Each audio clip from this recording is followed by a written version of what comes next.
Hi everyone and welcome back.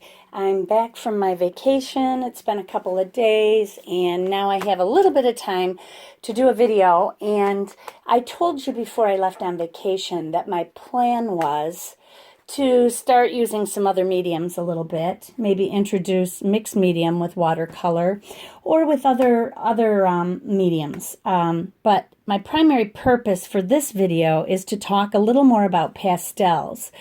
I've had some people looking back at my old pastel videos, and people have been emailing me and asking me questions about pastels. So I thought I'd try to quickly go over some pastel questions and what people had to say about or ask about pastels, what the differences are, what type you buy, this and that. So I'm going to go over those now. The first thing I wanted to talk to you about is pastel pencils. Now, pastel pencils come, of course, in different company varieties. This was my first set of pastel pencils. In fact, I'm not even quite sure where it came from.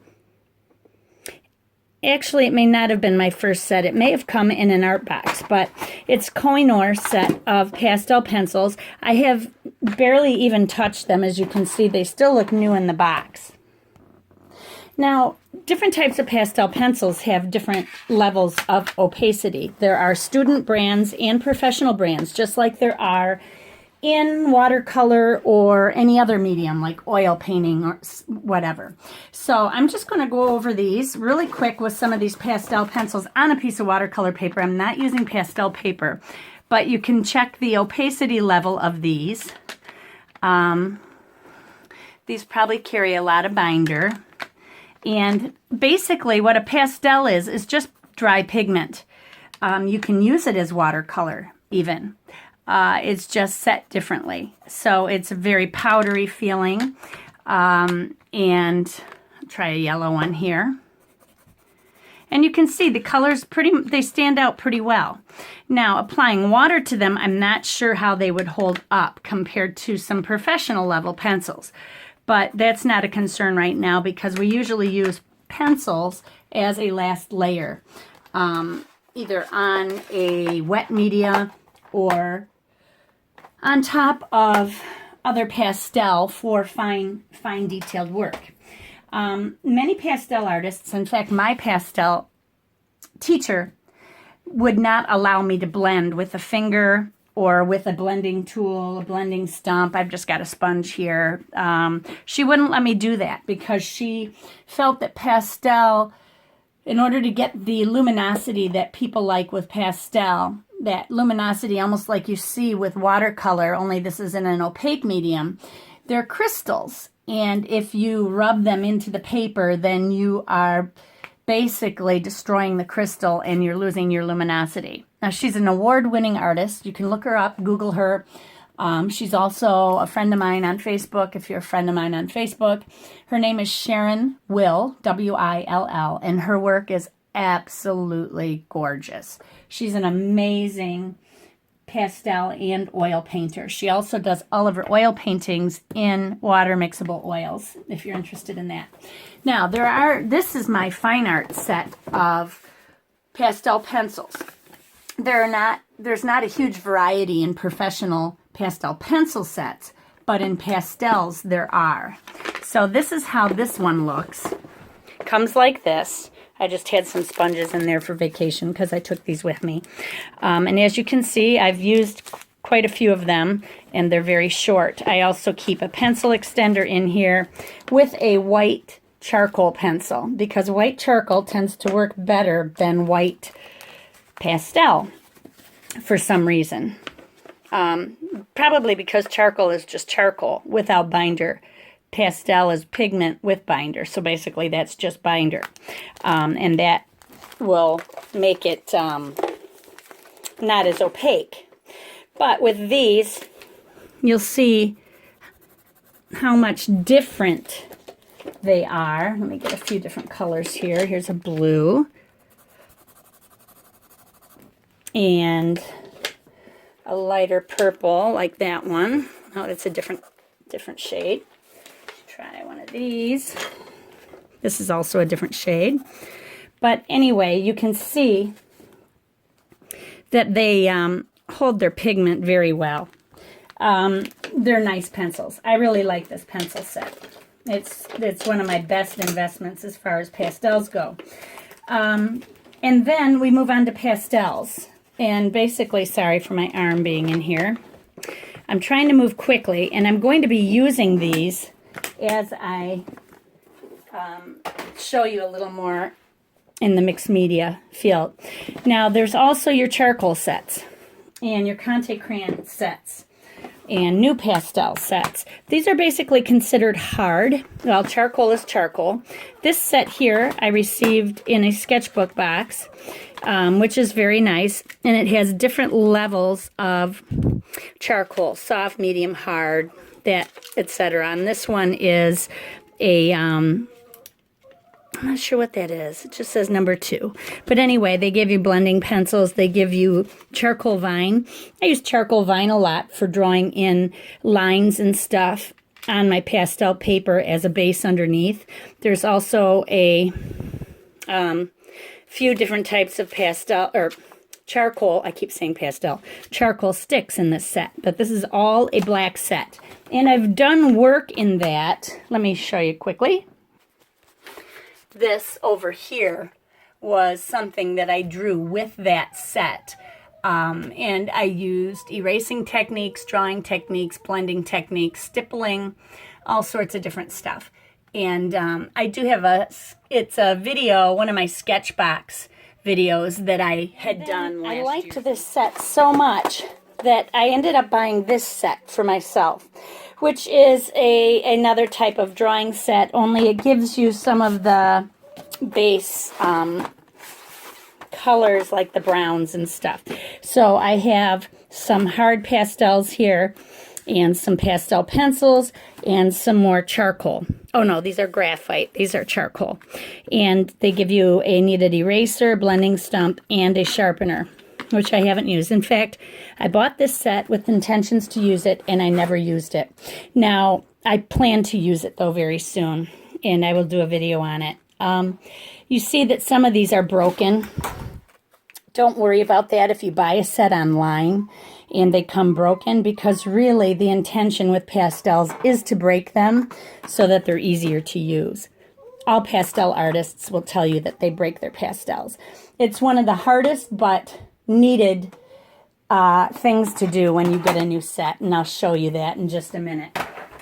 Now moving on to the different types of pastels. Oh wait, before I do that, this was also a set that I received. This was from Wine Lover 215, Tom, and I appreciate it, Tom. I have yet to use this too, and I can't wait to use it, but it also contains some of the same colors.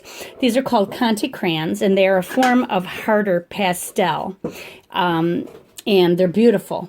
So I was so happy to receive those, and I will do a video on them too.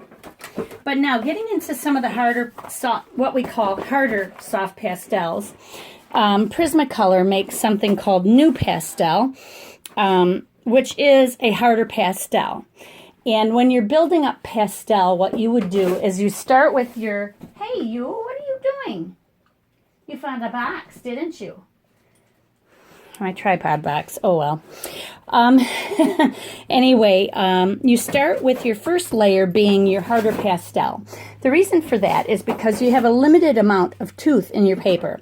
Tooth being the humps and valleys of your paper. There are different types of pastel papers, and I will go into that as well. But when you start with your pastel, you want to use harder pastels first because they use up less tooth.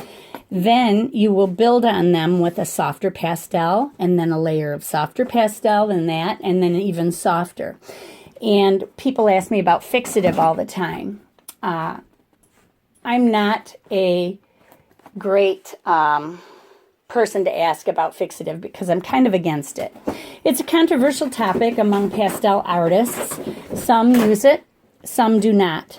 But I was taught that fixative is not used over your final layer of pastel, because no matter what you do, you touch that thing after you've put fixative down and it's dried, your pastel is still going to smear. it's not going to do anything to hold your pastel onto your paper. Basically, what we use it for in the pastel art field is basically to add another layer of tooth because it's got a stickiness to it. You spray it from probably about 3 feet away, very, very lightly. And what it will do is allow you a little bit of extra tooth to get another layer of pastel down if you need it in a certain area. But one thing you'll find with fixative, and this happened to me when I was doing a pastel painting, I thought that I needed to put fixative over the final layer of a painting. And when I did that, it was an eagle. So there was white in the head. There were a lot of light colors in this painting. And I put fixative over it, and it got wet, and it just disappeared. So what it did basically is ruin the entire painting. And then I had to go over it again and add the white back in and everything. What it does is it melts your pastel down if it gets wet. Now I told you that it is just pure pigment with a little bit of binder, and it is. So when I'm doing pastel painting on an underpainting sometimes, if I want an underpainting to be there, yet I don't want it to take up any tooth in that paper, I will lay down my first layers of pastel that I want for my background color underneath to just pop through here and there. And then I use 99% rubbing alcohol, not water, but rubbing alcohol on a paintbrush, and I go over it. And it turns it into watercolor, basically. The reason for using rubbing alcohol is, or solvent, is that it dries almost immediately. And you can use heavy volumes of it and have it dry quickly. And I do have an old video on that, too. In my early pastel paintings, those are some of my first videos. But anyhow, that's how you can use it, like watercolor. But these new pastels are hard pastel, and they come in different. I've got 2 sets of 36 here. I don't even know if I ever used this one. No, I haven't used that one. There's some that are missing out of here because I put them in my pastel box. But this is a set of 36. It gives you your beige, your reds, your greens, blues, purples, and then your earth tones all in one set, which is nice. But you'll find that with pastels, it requires a lot of values. You almost need every value of each color that you use. So it gets very, very expensive. These would be my first layer. Then I went to a set of 96 because I realized that I needed more value. And, oops, these got all over the place. So there are different layers in here. I probably did a painting and didn't put them away. There are different layers in here.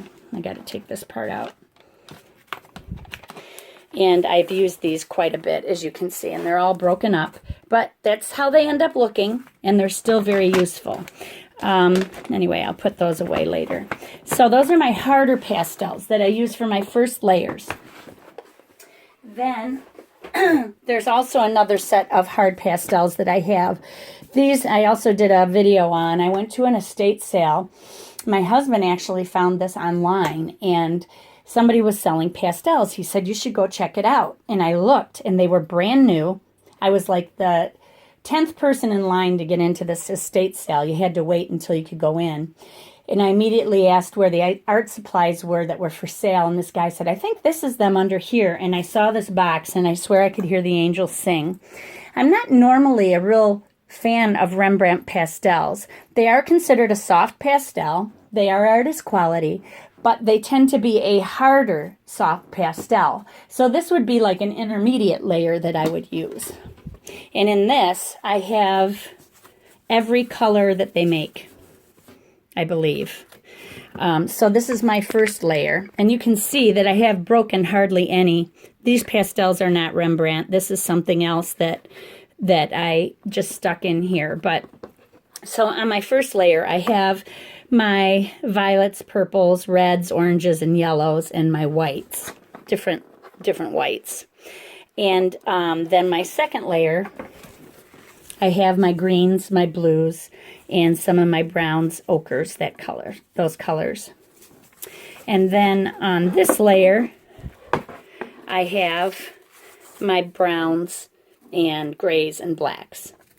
So this set is a wonderful set, and each one has a tray so that you can pull them out and set them out on your table, which is awesome, and I really, really like that about them. If you do get a set of pastels, try to hang on to your papers that cover your pastels, because these papers will tell you everything you need to know about your pastel. The pigment number, the name Scarlet. This is Scarlet, but it's a very... I always get my highs and low values mixed up. It's a very low value Scarlet. And then it tells you here, it tells you here the price group, A, B, or C. A being the lowest price group, C being the highest price group. And like this one is a B. It has more pigment in it, less filler because it's a darker value. This one is also a B, but here's a price C, and it is a lemon yellow, but it has a 3-star light fastness, which is the highest, and it is in the highest price range. This one is another yellow, though, which has 3+ light fast, and it's in the lower price. A set of pastels and you break them to start using them, like I did here. I broke this one. You want to save the paper. Save that piece of paper with your pastel if you have a place to put them. I have another storage box that I keep all of my pastels that are not in my plein air box. But the reason for that is that it has all the information about that pastel. And if you want to replace a pastel down the road, it's running low, you go to a store or you go online to try to replace it, you don't know what the color is, you don't know what value it is, if it's a lighter value or a darker value, which one is it, because some of them have like 4 or 5 values of the same color. And the same with these. There are multiple values. These are all scarlets. No, that one's carmine, but scarlet all through there. These are all scarlets. So you want to be able to keep that. The A, B, and C that you see on Rembrandt pastels are their price group, A being the cheaper one, C being the more expensive to replace. And the stars 1, 2, and 3 are for light fastness. The highest light fastness on these are 3 stars, and 1 is a low light fastness rating. This one has a 2. And the reason for that is that this is a European pastel. Rembrandt is not a U.S. pastel, so the light fastness ratings are different than what we use in the U.S. So anyway, that's my Rembrandt pastels. Now, these are harder. They still, they're very, very pigmented. I can show you here. It's hard to show you on watercolor paper because you're going to see the tooth of the paper, but pastel paper is very expensive, so I did not want to use pastel paper to show you with these, but they're very, very pigmented, and they're a great pastel. I was so happy to get this set, which is like about a $550 set, and I think I bought it for $175. Totally unused, never touched, which was awesome. And this is made by Royal Talents. So those are some of my harder pastels. Then we get into some of my softer pastels. Now, when I first used pastel, I started out by purchasing a Faber-Castell pastel set. It had, I don't know how many pastels were in it, 50 or something like that. But anyway, those are actually great pastels. They're student quality. You can buy them at Michael's, I think, is where I got them. And they're a great pastel to start with. Highly pigmented, I'd say the best pastel out there for student quality. So if you want to get into it, try those Faber-Castell. They're little half sticks. And this is my plein air box for pastels, which I'm not real pleased with. I need to get a new one. It wiggles a lot, but I have not gotten a new one because I have not been painting in pastel. And the one I want is like $400. So this little thing goes on the side. It's a side table. I've shown that in other videos as well. So I'm just going to open this up. And this is going to be a mess because I didn't clean it out lately. It's probably very dusty. But this is my other pastels and how I set my colors up. And I need to redo that because it's not set up real well or correctly. But I try to go from my darker values to my lighter values in my pastels. And you can see I have a lot of dark value pastels, but not a lot of light value pastels. So I need to change that. But it's just a very expensive prospect to get into. Now these are all softer pastels. This little one here is one of those little Faber-Castell sticks that I was telling you about. These are some of the Rembrandt ones that I kept in here. And actually this might be, no, this is a Dick Blick pastel. They do a soft pastel line, which is also fairly good. You can buy them in singles. There are many different brands of soft pastel. These are Jack Richardson, which are a cheaper soft pastel, which is what I started with. And then there's some Diane Townsend pastels. These ones are called I think they're called Troches. I forget. They're very soft, as you can see, just touching it puts so much pigment on my fingers. These are also Diane Townsend pastels. Those are great pastels. They also have a little bit of grit in them if you need a little extra tooth. She has sanded pastels, and that's what those do, those little ones. I had to open up my other box, my storage box where I have wrappers and stuff is in this big thing, and then each of these little boxes slide out of these things. This is where I keep my extra pastels. So I do have a lot of Great American Artworks pastels. These are very soft. They're more expensive. They're professional grade. There's some more Dick Blick here. Some Rembrandt. I recognize that. Oh, that's Schminke. Schminke pastels are also very, very soft, buttery soft. Now, I left the wrapper in here from these pastels so that I remembered which colors I was using. I also have some other brands. I'm trying to think of what they are, but there are so many out on the market that are excellent. Ludwig pastels are excellent. Schminke pastels are buttery soft. They're for your last layer of pastel. And I'm trying to find one here. Is this Schminke? This is Schminke, I think. You can see I just touched it and my finger's dark green. This one is also a Schminke pastel. See the line it left down on the bottom just from being sitting there and me touching it. They're very, very highly pigmented. They're very expensive, like everything else Schminke, and they're awesome. But I only use them in my top layers, so I don't have a ton of them. Just some of the colors that I would use in my top layers of the paintings I was doing at the time. So that's just some of the pastels I have. But anyway, always start with your hardest and work towards your softest. So now you might be asking, why is Sharon telling us all about pastel when she does watercolor?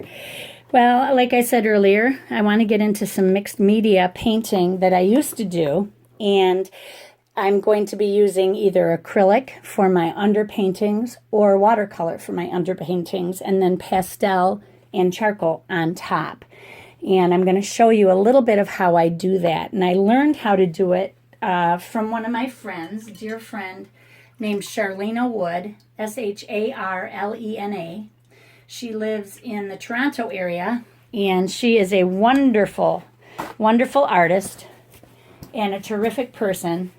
She does have a couple classes on Craftsy. If you go to craftsy.com, her classes are very well taught and wonderful. Oh, also, there is another set of pastels that I use. And the reason I thought of that is because Charlena uses them too. Pan pastels. This set is one that I got from a Sketchbox, actually. It was one of my favorite sets. I didn't even use it. It's a landscape set, and I want to start using that as well. It's got 6 colors, landscape colors. I have like a yellow, there's a permanent green, cobalt blue, I believe that was. Then there's a yellow ochre, and then there's a brown, and another color. These are hard to thread back again. And I have some grays coming that I've been waiting on. They should be here in a couple days because I normally don't use pan pastel. And the nice thing about these little sets is they give you a top cap and a bottom cap where you can hold your sponges and supplies in the bottom, which is really nice. So I keep these in the bottom to use. These sponges are great to work with. And then they give you a top lid for your other one. And some of the sets come differently. They come in a flat carrying case.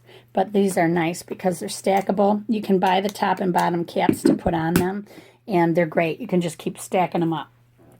So that is it for my pastels. And I'm going to be starting some mixed media painting, hopefully this week. I hope.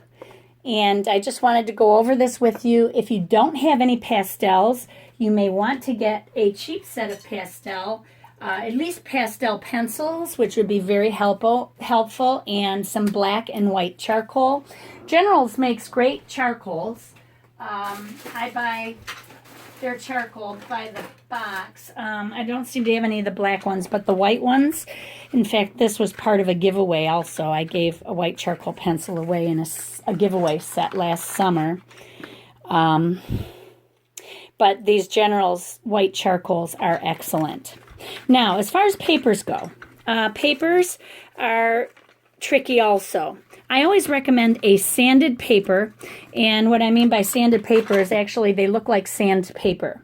It is quite expensive though, and you'll find that to buy several sheets can be expensive. They come in different grits. If you're new to pastel, think about how hard you press when you paint. Do you press real hard, or are you a light-handed person? If you're a heavy-handed person, you're going to want to go with a lower grit of sandpaper. Makes it more gritty. The only issue with that is that it also eats up more of your pastel faster. When I started, I used a 400 grit. Now I use anywhere from a 500 to 600 grit of sanded pastel paper. UArt makes a great one. UART. UArt paper can only be bought online. This is what it looks like. It comes in a natural color. I don't know if they have other colors now, but they show the grit on the back. This is a, I think these were cut in 9 by 12. Yeah, I have a couple sheets left of that. I was getting low. You can buy them in full sheets and cut them yourself if you'd like.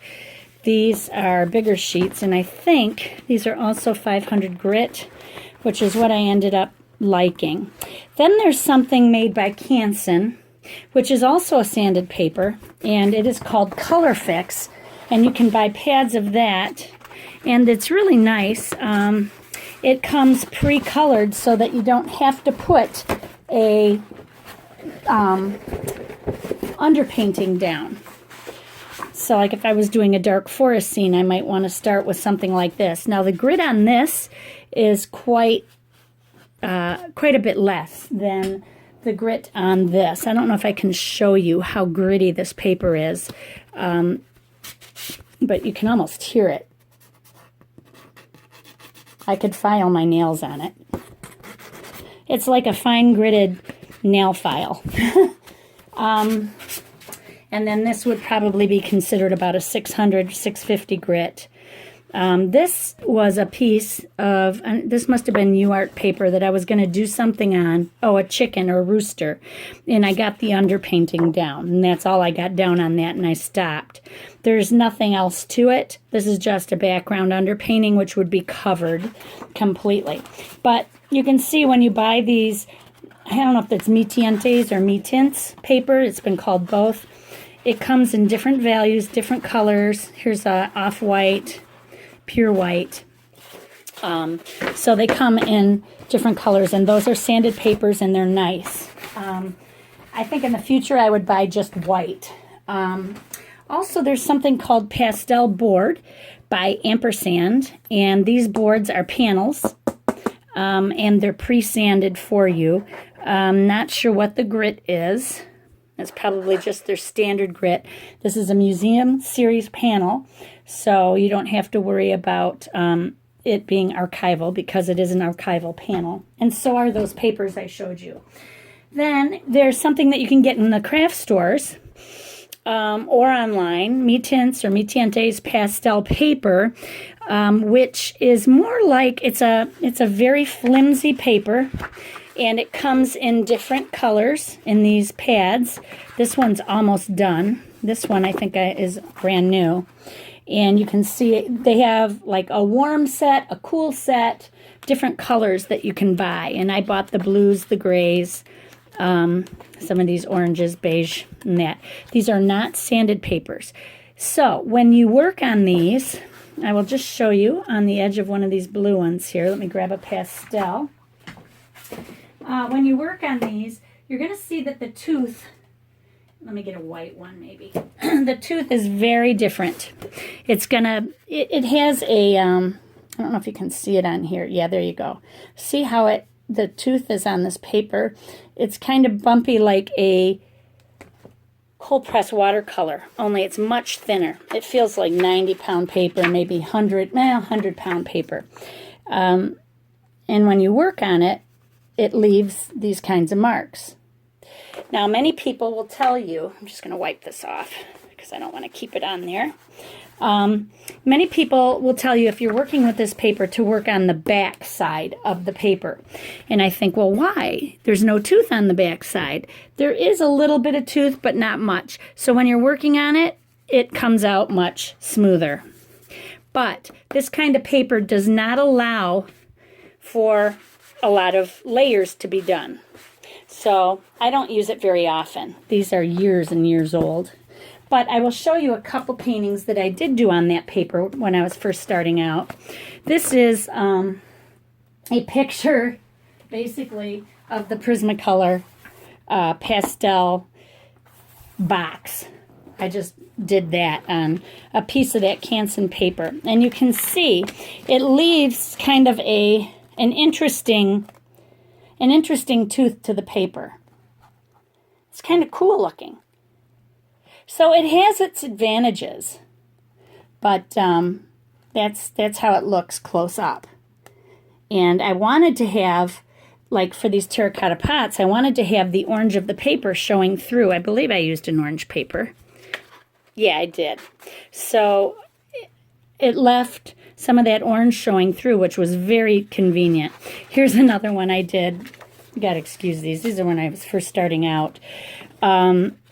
Of some birch trees. I was just playing around, and I don't know what this is, if I can even show you. This is some bottles that I did, and it had the same effect. So anyway, that's what that kind of paper does for you.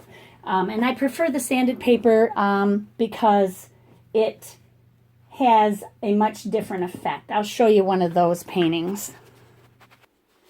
Okay, I'm sorry for the darkness in this room, but this is one that I did. It's got a glare on it. Let me see if I can turn it away from the light here. So I did this one on sanded paper, and you can see you don't get that bumpy effect with it. I apologize for the glare because it's under glass. But that's basically how it would look on sanded paper. Over here is one of the mixed media ones that I did. This one has an acrylic background with a charcoal overlay, and then I used an eraser to do negative painting in the background to get the swoops of grass. I had a green or blue underpainting. Then I went over it with black powdered charcoal, brushed it off. It was completely black, and then I started with an eraser and started erasing certain areas. And then I had painted in these twigs, but then went over them with pastel so that I could get the grain of the stick real well. And then, of course, the snow is also, here it's pastel. underneath I think I used acrylic paint. And the bird itself is pastel. So that's an example of the mixed media work I want to do. Here's another example of a pastel painting that I did on UArt sanded paper.